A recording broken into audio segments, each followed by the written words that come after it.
Moving on, a few days ago, India lost an icon, a pioneering business leader, Ratan Tata, who has had an influence on lakhs of people. We saw that during his last journey, and he has had this influence because of his work, vision, and philanthropy. HarperCollins India has announced the publication of Ratan Tata, a life by former bureaucrat Thomas Mathew. The author is here for a chat with us. Thank you, Mr. Mathew, for speaking to NDTV. Thank you for having me. Thank you for having me. Mr. Mathew, you've held key positions in your career in the IAS. As journalists, we are all familiar with your work in ministries such as finance, defense. You've worked with people like Pranab Mukherjee. You've also known Mr. Tata for long. What is the first impression that he made on you? What was it that really prompted you to keep in touch with him and eventually also write this book? Ma'am, let me give you an interesting instance. I met him way back in 1994-95. That's the time when he had just taken over as the chairman, Tata Sons, and he did it March 25, 1991. Then, as you know, Mr. Ratan Tata was probably one of the most good-looking industrialists you could ever see. More than 6 feet tall, hazel eyes, melding the colors of brown, green, and gold. So I still remember on a Monday in 1995, latter part of 1995, he walked into my office. That's because I was a private secretary to the industry minister at the time. And License Raj was still intact. I mean, the beginning of the dismantling had started, but it had not reached a stage where the industrialists could free themselves from the control of the government. So he walked in one day for an appointment with the industry minister. And I thought he'll be just like any other industrialist for that matter. Now, when he walked in, to be very honest, it was like something like a Greek god walking into your room. I looked at him and I said, oh my God, is he Ratan Tata or is he immortal?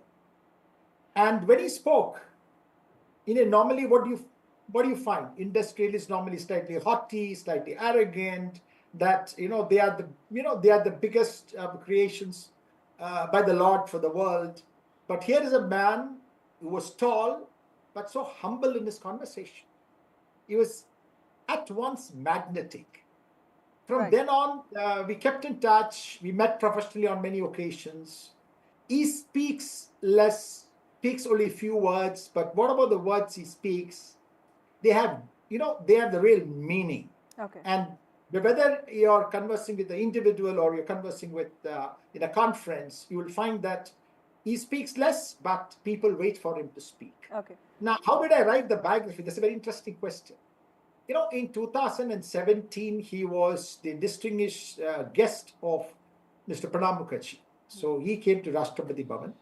And there we got talking, freewheeling conversation. And we became socially closer, much closer. And he's so polite that even if you're a compulsive conversationalist and you don't stop talking, he's too polite to stop you, okay? So he never stopped me. So I kept talking. So one day I was in Mumbai with my son, and my son said, I want to see Mr. Ratan Tata, in life, in blood and flesh. So I called him and said, sir, I want to come because my son really wants to see if you're for real, okay? Because he had so much about him. So you know what he said? Thomas, if you're free, you come over for dinner. If you are free, you come over for dinner. You know what it means? Yes. Ratan Tata telling you that. Okay. So we went to his house, and for 3 hours he engaged with my son, giving him snapshots of his life, which is interesting, which was something very compulsive for anybody. So I said, and then I immediately, after the 3 hours, I told him, sir, are you going to write your autobiography? He says, no, I'm not going to do it. And spur of the moment, at the weak moment, he said, well, if you want to do it, you do it. Oh. And thus began a journey of unraveling the complexities of a simple man. Okay, that's very interesting, sir. Let me just straight away dive into it. What is the kind of childhood that Mr. Tata had and his years in the US? Because he has spoken about his first love. He speaks about how there was a war going on here. What kind of influence did this have on him as a person, as a business leader? See, let me tell you, Mr. Tata did not have a great childhood, okay? The strongest force in his life was his grandmother, that is Lady Navjbai Tata, the widow of Sir Ratan Tata, the second son of the founder of the group, Jamshedji Tata. Okay.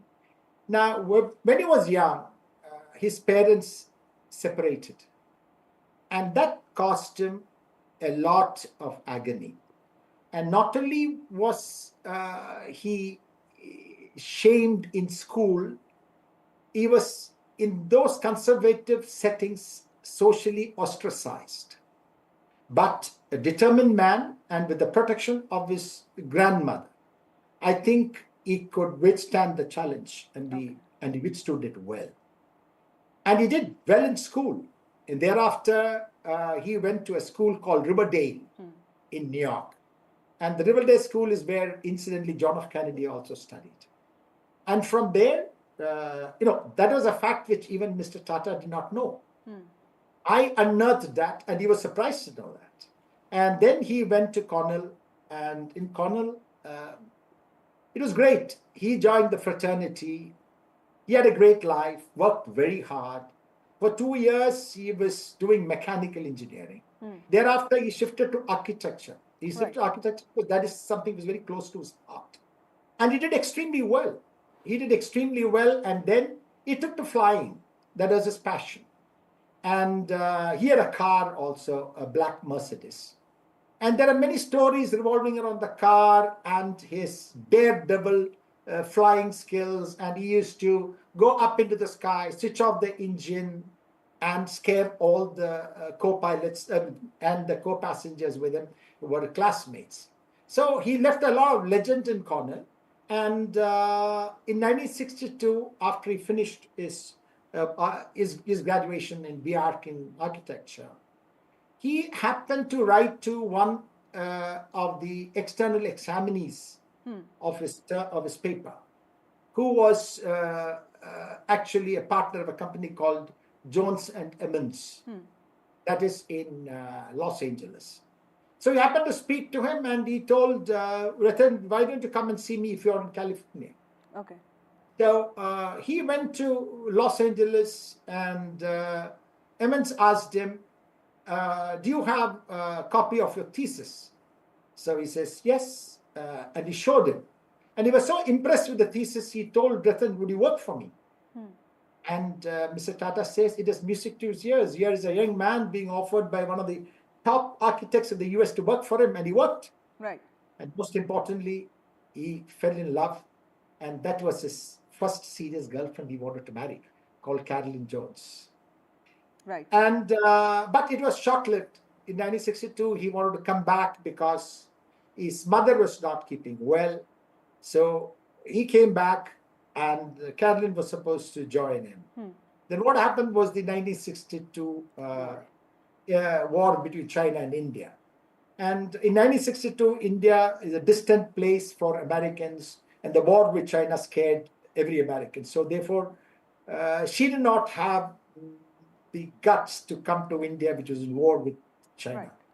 So over a period of time, it fizzled out, and she subsequently got married to somebody. Right. Incidentally, somebody who was like Ratan in many ways. Okay. Okay, I'll ask you about that. But Mr. Mathew, also, what do you think was the most important corporate accomplishment of Mr. Tata? Because we know that the Tata Group has a lot of goodwill and respect attached to it. So, how central was Ratan Tata's life to that? What did he exactly get right? Now, let me tell you something. If you ask me what is his most significant contribution, I cannot put it in any singular form. No, it's not one. There are a series of things he did right. Just doing one thing right would not have made him Mr. Tata. In 1991, when he took over the Tata Group, it coincided with the economic liberalization of the nation. So, which meant that the old licensed Raj protected Indian industries were suddenly open to the turbulent winds of foreign corporate invasion. So it made his task very difficult. And what did he do? When he took over the Tata Group, I don't think not too many people know this, that the Tata Group, larger companies, the flagship companies, the large companies like Tata Motors, Tata Steel, they were all Tata Power, they were all steered by stalwarts in the group. And the stalwarts had a mind of their own. and they're veterans. And they had policies which were disjointed from the Tata Sons' viewpoint of corporate progress. So what did Mr. Tata do? Tata, in 1983, he brought out what's called a strategic plan.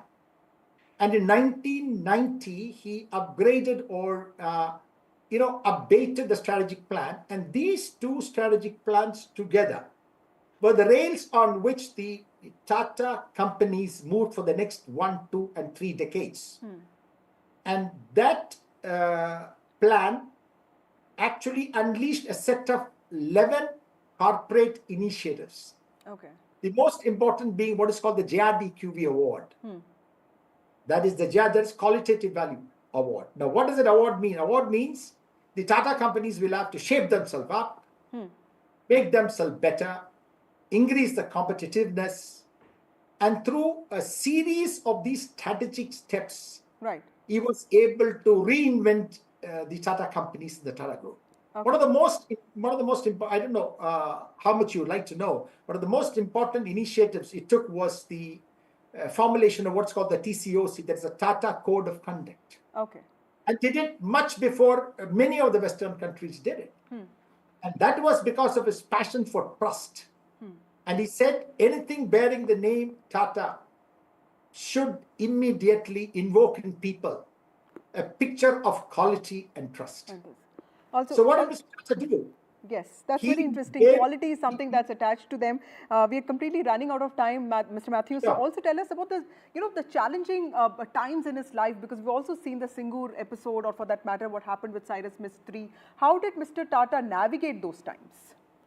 Ma'am, if you really ask me, people know about the Singur, people know about Cyrus Mistry, but I think the situation which tested his patience, his strength, his courage, and his vision was the what I call the dousing of the flames after he took over in 1988 as chairman Tata Motors. The biggest strike the Tata Group ever faced. In 1988, when Mr. Tata took over as chairman Tata Motors, he was not the chairman of Tata Group. So he was only chairman of one company. And the rabid trade unionism, which was very violent, tested his entire strength, his patience, and his capacity in every sense of the term. He says that was some of the most loneliest times of his life. That is actually what tested every nerve of his.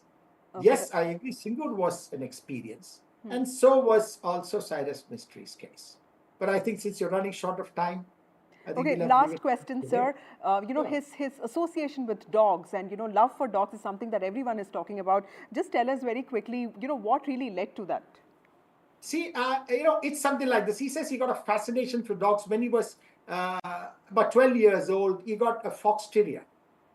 And he says the fox terrier was so fond of him, and his grandmother, who he loved most, he says she never liked the dog. And he keeps laughing when he says that when he left for the US, to do his schooling, his grandmother got so fond of the dog, and the dog got so fond of the grandmother, that when she used to sleep, the dog used to stand guard. Okay. So from there, he developed a liking for dogs, and the rest is history, man. Right. Thank you, Mr. Mathew. Those very interesting details, and all the best for your book, A Lifetime of Work, a life that leaves behind an inspiring legacy. Mr. Ratan Tata's biography by author Thomas Mathew, to be out soon. Thank you so much, and that's all we have. It's already soon, ma'am. It's out. This is it. Oh, it's already out, yes. So all the best to you, sir. You've had a great life, interesting life as a bureaucrat, and all the best for your next innings as the author. Thank you, ma'am. Thank you very much. Thank you, sir.